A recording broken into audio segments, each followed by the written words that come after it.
As a working aspirant, when you're preparing for RBI Grade B, you might be getting anxious thinking कि यार मेरे पास time नहीं है। मैं तो 2-3 घंटे ही पढ़ पा रहा हूँ, लोग तो 10-10 घंटे पढ़ रहे हैं।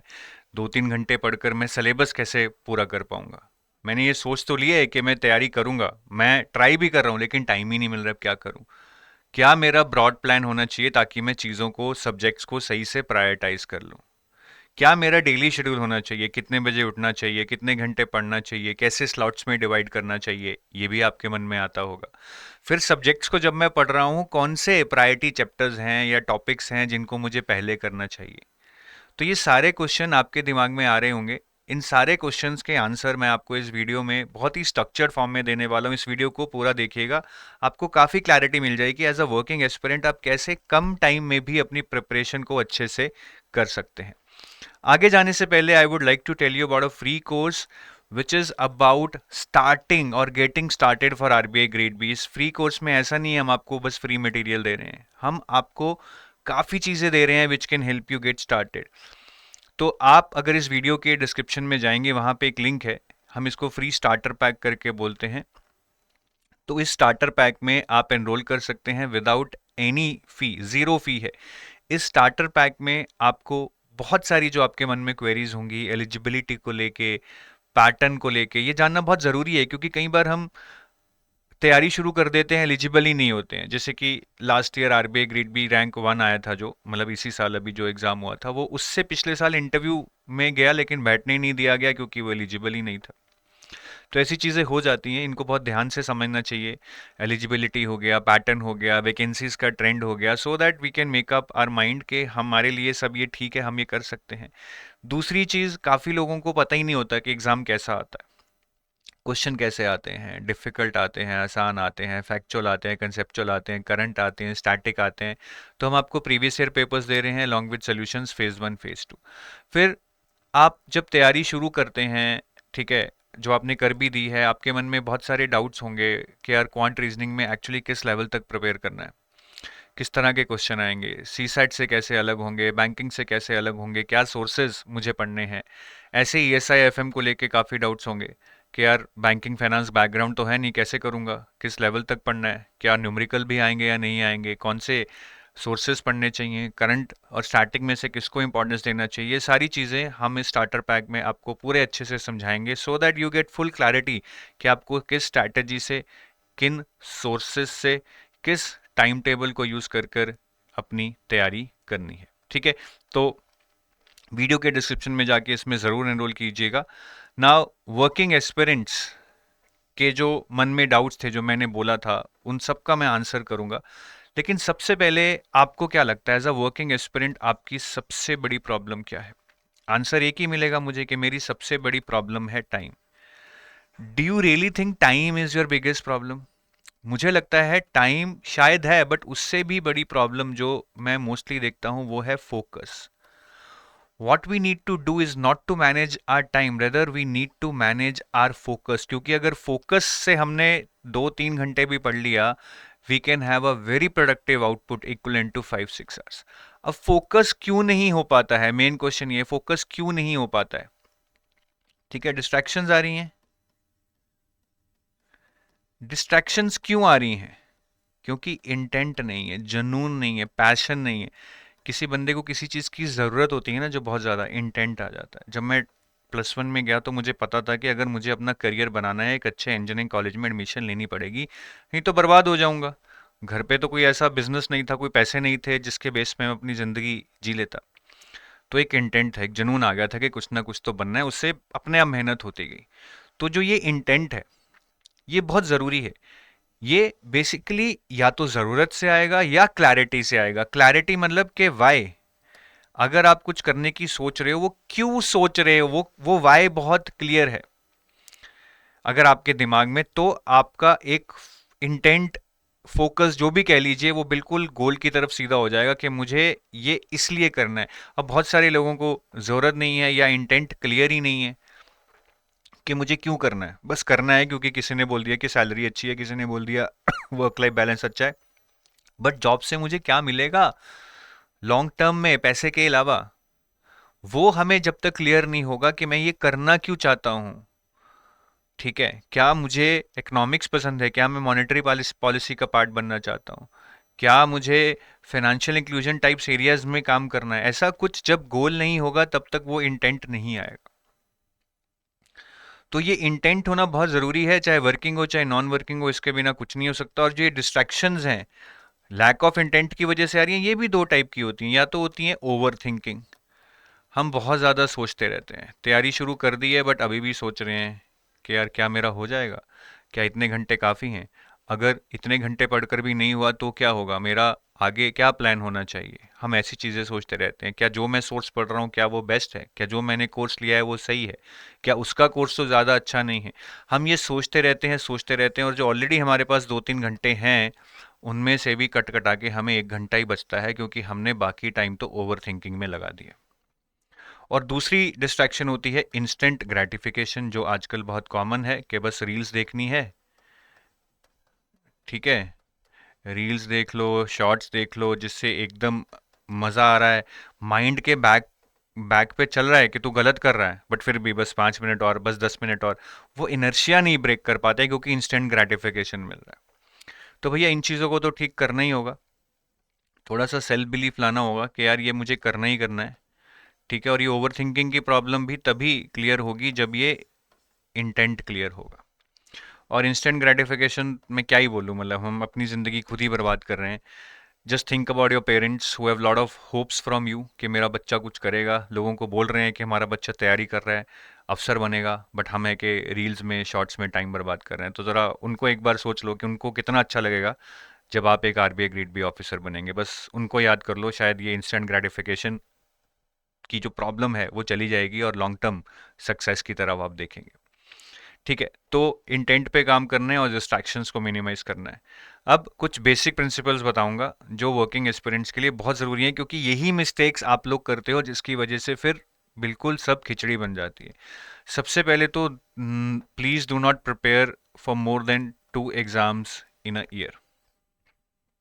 ठीक है, 2 एग्जाम्स मतलब अगर अभी आप मल्टीपल एग्जाम्स की तैयारी कर रहे हो और वर्किंग हो, आई वुड से नो, क्योंकि अभी आरबीआई का पेपर आने वाला है, नाबार्ड का भी आने वाला है, पीएफआरडीए, इफ्स का, सारे आने वाले हैं। तो आपको लिमिट करना होगा अपने आप को that which are the 2 exams and that also having lot of syllabus overlap I should be targeting.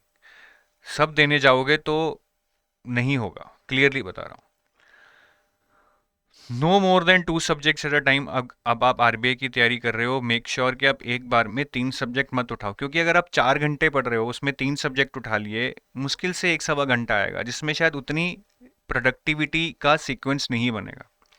सिर्फ 2 ही सब्जेक्ट उठाने, एक ही सोर्स पढ़ना है, चाहे कोर्स है चाहे किताब है, जो भी पढ़ रहे हो। अगर कोर्स पढ़ रहे हो तो किताब नहीं पढ़नी है, किताब पढ़ रहे हो तो कोर्स नहीं पढ़ना है, एक कोर्स पढ़ रहे हो तो दूसरा कोर्स नहीं पढ़ना है। ये बहुत ज़रूरी है। लोग करंट अफेयर्स के वीडियोस देखते हैं 4 जगह से, 2 जगह से मैगजीन पढ़ते हैं। Do you think you can retain so much and then you will be able to revise everything? It's impossible. एक ही सोर्स पढ़ना है। और क्योंकि आप वर्किंग हो यार, you are already stressed out, you are already kind of no dehydrated in terms of energy in your body. तो आप जब भी पढ़ो, do not read for more than 30 minutes in one go. 30 minutes के बाद 5 minutes का break लेना बहुत ज़रूरी है टू रिचार्ज योर सेल्फ, क्योंकि आपका माइंड सुबह से ही थका हुआ है, उसके बाद आप उसको और लोड दे रहे हो कि अब तुझे 3-4 घंटे पढ़ना है। It is very important to take breaks. उस ब्रेक में वॉक करो, पानी पियो, म्यूजिक सुनो, जो भी करो, but strictly those breaks should not be more than 5 minutes. And learn to replan as a working aspirant. You should not be demotivated अगर आपने कोई प्लान बनाया और वो प्लान पे आप पीछे रह गए हो फॉर सम रीज़न, क्योंकि कभी ऑफिस में ज़्यादा काम आ गया या किस दिन ज़्यादा थके हुए हो, काम करने का मन नहीं कर रहा, it's okay, but always learn to replan. We have been always told plan plan plan, but nobody tells us learn to replan. That is the thing. ठीक है, कभी भी प्लान काम नहीं करते हैं, कुछ ना कुछ दिक्कत आएगी, बट उसको फिर छोड़ देना गलत है, उसको रीप्लान करना is the thing which you shall be doing. तो ये बेसिक चीज़ें मैं आपको बता रहा हूँ। इंटेंट लाओ, डिस्ट्रैक्शंस को मिनिमाइज करो, इन बेसिक प्रिंसिपल्स को फॉलो करो। उसके बाद अब क्या स्ट्रैटेजी आपको फॉलो करनी है, क्योंकि आपके पास अब ज़्यादा टाइम तो है नहीं, ज़्यादा से ज़्यादा 2 महीने हैं शायद। ठीक है, इतनी देर में आपका एग्ज़ाम हो जाएगा। तो एक ब्रॉड प्लान क्या होना चाहिए मैं आपको बताऊंगा। डेली शेड्यूल आपका क्या होना चाहिए, कितने घंटे और कैसे आप उसको स्लॉट्स में डिवाइड कर सकते हैं, कैसे सब्जेक्ट्स को जल्दी ख़त्म कर सकते हैं, ये सारी चीज़ों के बारे में हम डिस्कस करेंगे। बेसिकली ये आपका एक ब्रॉड प्लान होना चाहिए जिसको मैंने स्टैटिक, करंट और प्रैक्टिस में बांटा है। और नीचे मैंने लिखा है editorials but answer plus answer writing which is a on going thing which you should be doing. अब एग्जाम में आप जानते हो कि ईएसआई ज़्यादा करंट बेस्ड आता है, तो ये मेरी प्रायोरिटी नहीं है। मेरी प्रायोरिटी क्या रहेगी, एफएम क्वांट रीजनिंग क्योंकि बहुत क्रिटिकल है फेज वन में कट ऑफ्स क्लियर करनी, और एफएम एक स्कोरिंग पार्ट है और स्टैटिक बेस्ड भी आता है, I would have to do it. Current affairs बहुत इंपॉर्टेंट है, फेज वन में 80 मार्क्स के आएंगे और फेज टू में भी अराउंड 100 मार्क्स के करंट अफेयर्स आते हैं। तो ये सारे जो एरियाज हैं मुझे इनको करना पड़ेगा। Practice is kind of important but not urgent, आप साथ साथ में कर सकते हो या बाद में भी कर सकते हो, but these things FM quant reasoning these are important and urgent, and current affairs are also important and urgent. ये इंपॉर्टेंट है बट अर्जेंट नहीं है। ये वाली चीज जो है ये इंपॉर्टेंट ही नहीं है मेरे हिसाब से। ठीक है, तो हमें अब क्या करना है, मैं एज्यूम कर रहा हूँ कि चलो हमारे पास 4 से 5 घंटे हैं। देखो 2 घंटे तो मैं करंट अफेयर्स को लगाऊंगा ही लगाऊंगा। मैंने पढ़ भी रखे हैं ऑलरेडी, तब भी रिवीजन बहुत ज़रूरी है।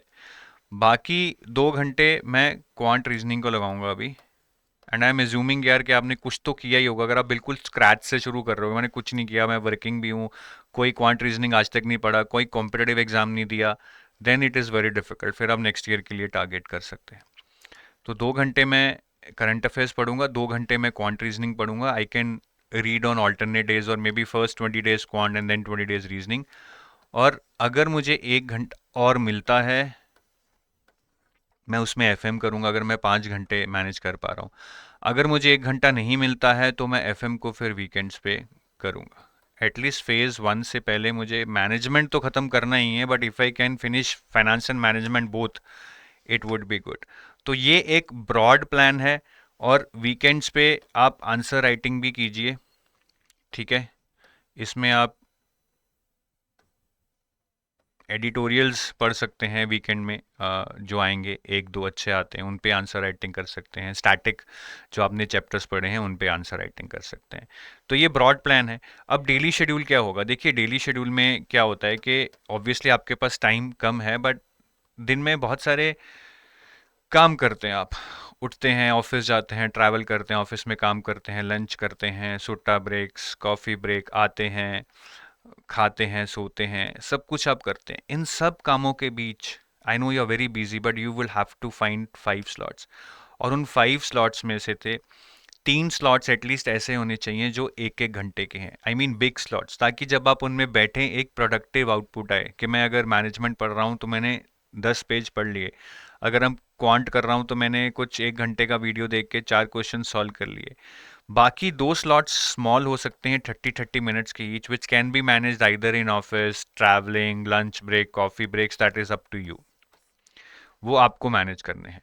और शेड्यूल क्या होना चाहिए, मुझे ये 4-5 घंटे निकालने हैं, 3 बड़े स्लॉट, 2 छोटे स्लॉट, ठीक है, आप खुद डिसाइड कीजिए।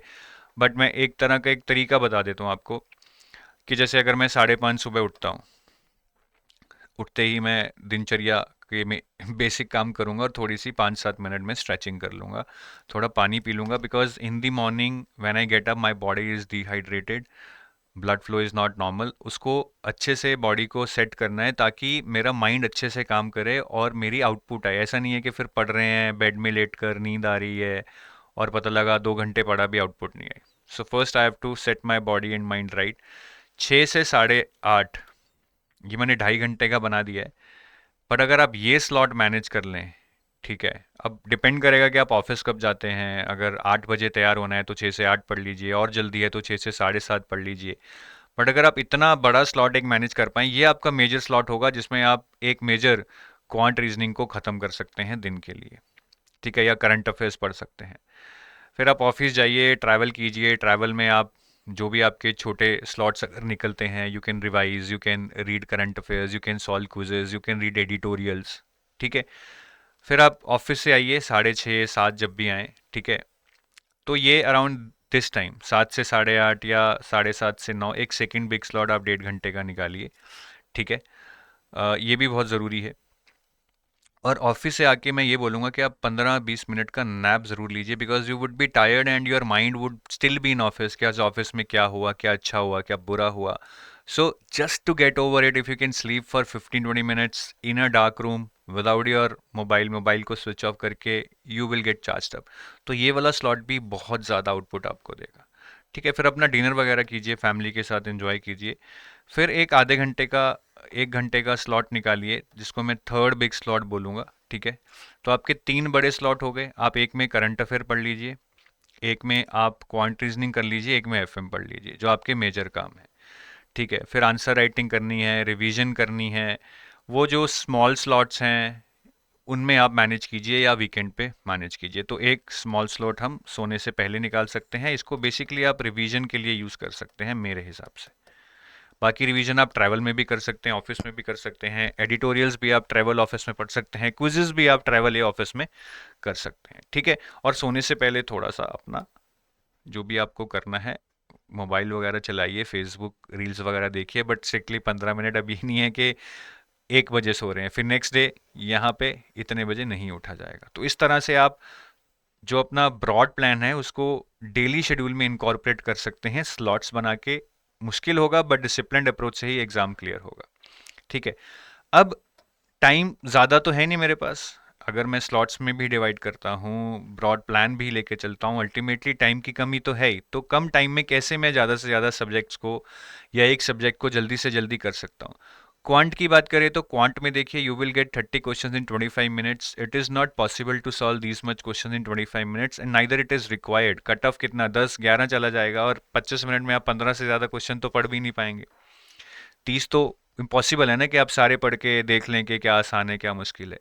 सो रेदर इट इज़ गुड कि you cover 60-70% of your syllabus, but whatever you cover you practice lot of question on that. कि अगर मैंने 15 चैप्टर नहीं 10 चैप्टर किए हैं, बट उन चैप्टर्स में से मैं हर चैप्टर पे 150 क्वेश्चन प्रैक्टिस करूंगा, जो डिफरेंट वैरायटी के होंगे, डिफरेंट टाइप के होंगे, डिफरेंट लेवल के होंगे. और मैं बहुत सारे सेक्शनल मॉक्स दूंगा जब मेरे सारे चैप्टर्स हो गए, so that I can learn the art of picking the right questions, leaving the questions if no I have picked any wrong questions within a certain time limit, managing my time, managing my anxiety. ये बहुत ज़रूरी है.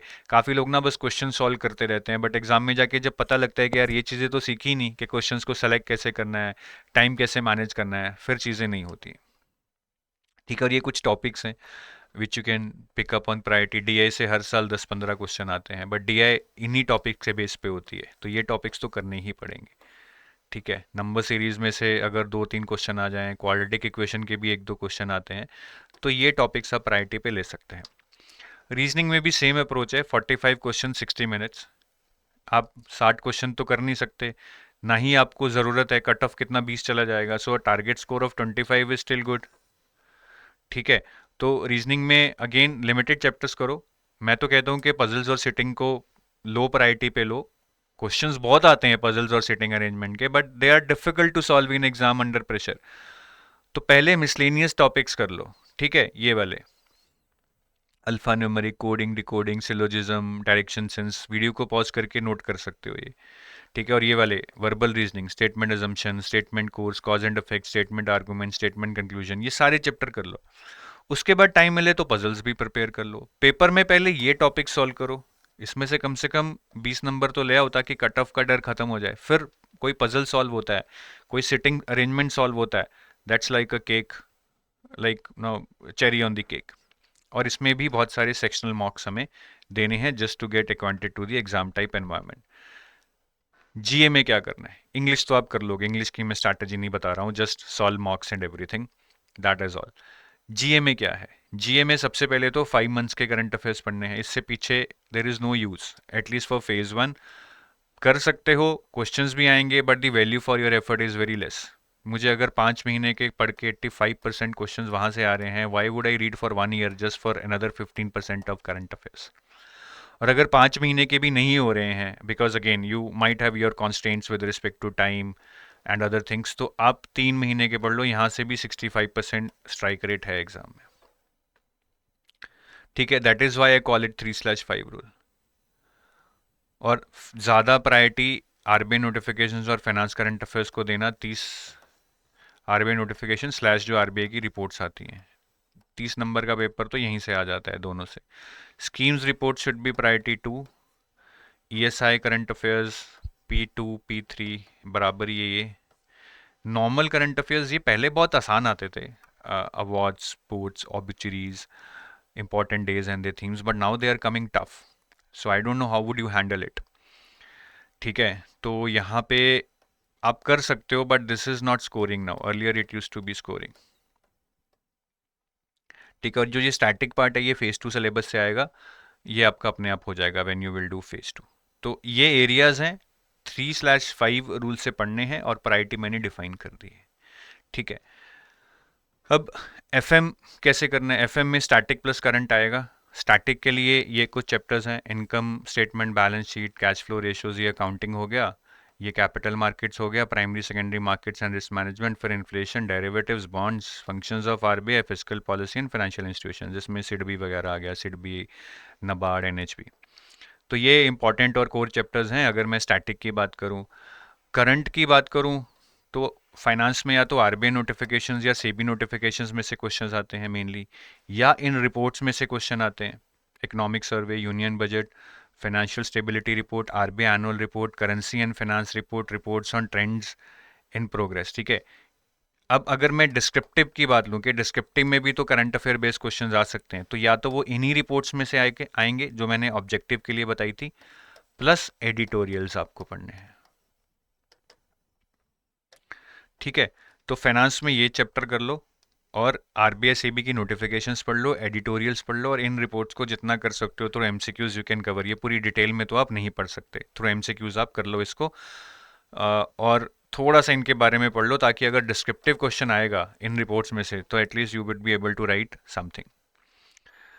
ESI में ज़्यादा current का weightage रहता है, we all know. Static में वेटेज 5 या 0 मार्क्स रह सकता है ऑब्जेक्टिव में, लेकिन डिस्क्रिप्टिव में कुछ क्वेश्चंस आते हैं।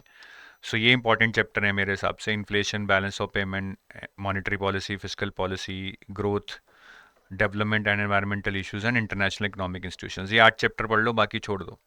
ठीक है, और करंट अफेयर्स में गवर्नमेंट स्कीम्स 6 से 8 महीने की, वही जो पीआईबी पे न्यूज़ में है, बाकी नहीं, और सिलेबस के टॉपिक से मैच करती हैं। ठीक है, बाकी जो आपके ईएसआई के टॉपिक्स हैं, international economic institutions, regional economic cooperation, इनसे रिलेटेड कोई करंट अफेयर है 6 से 8 महीने आपके एग्जाम से पहले, वो पढ़ लो, और ये रिपोर्ट ज़रूर पढ़ लेना। ठीक है, आधी रिपोर्ट तो वही है जो मैंने फाइनेंस में बताई थी, जैसे currency and financial stability report. ये रिपोर्ट नहीं है, वर्ल्ड डेवलपमेंट रिपोर्ट और वर्ल्ड इकोनॉमिक आउटलुक और reports by world economic forum, इनको ज़रूर पढ़ लेना। ठीक है, और डिस्क्रिप्टिव में भी इन रिपोर्ट से क्वेश्चन आएगा, या तो जो ये रिपोर्ट्स यहाँ पे लिखी हैं या एडिटोरियल्स, ये थोड़ा बहुत पढ़ लेना। ठीक है, और रिवीजन पे बहुत फोकस करना है। मेरा अगर थोड़ा सिलेबस रह भी गया तो ठीक है, बट रिवीजन पे बहुत फोकस करना है, और मॉक टेस्ट अच्छे खासे दे लो भाई, इससे सिर्फ प्रैक्टिस तो होती है बट काफ़ी कुछ नया सीखने को भी मिलता है। सो 20 मॉक टेस्ट देने की ट्राई करो, मिनिमम 10 तो दो। ठीक है, हर कोर्स में 10 होते हैं, 10 कहीं और से ले लो, सो दैट आपकी अच्छे से तैयारी हो जाए फेज़ 1 फेज़ 2 दोनों के। और अगर आप हमारे कोर्सेज वगैरह को इवैल्यूएट करना चाहते हैं तो मैं आपको थोड़ा बता देता हूँ। अगर आप हमारे साइट पे जाएंगे, आरबीआई ग्रेड बी के अंडर जाएंगे, तो यहाँ पे आपको कॉम्बो कोर्सेज में मिलेंगे जो RBI plus SEBI, RBI NABARD, RBI एडा करके हैं, या सिर्फ आरबीआई के कोर्सेज में मिलेंगे। तो उसमें गोल्ड कोर्स है जो कि आरबीआई का फेज़ 1+2 इंटरव्यू सारा देता है। Silver course is only for phase 2 and interview, तो इसमें आपको क्वांट, रीजनिंग, इंग्लिश नहीं मिलेगा। फेज़ 1 के करंट अफेयर्स आपको सिल्वर कोर्स में भी मिल जाएंगे, क्योंकि फेज़ 2 के जो करंट अफेयर्स हैं वही फेज़ 1 में आते हैं। ठीक है, और ये एक टेस्ट सीरीज़ है। अगर आप सेल्फ प्रिपेयर कर रहे हो तो आप ये टेस्ट सीरीज़ में एनरोल कर सकते हो। इसमें आपको चैप्टर वाइज टेस्ट मिल जाएंगे सारे सब्जेक्ट्स के, सेक्शनल टेस्ट मिल जाएंगे क्वांट, रीजनिंग, इंग्लिश के, फुल लेंथ मॉक टेस्ट मिल जाएंगे फेज़ 1 और फेज़ 2 के, और डिस्क्रिप्टिव एवेल्युएशन भी आपकी हो जाएगी मॉक टेस्ट में अलॉन्ग विद फीडबैक, जहाँ से आपको आइडिया मिल जाएगा कि आपकी प्रोग्रेस डिस्क्रिप्टिव राइटिंग में कैसी चल रही है। ठीक है, so with that I take your leave. Thank you, have a nice day, bye bye.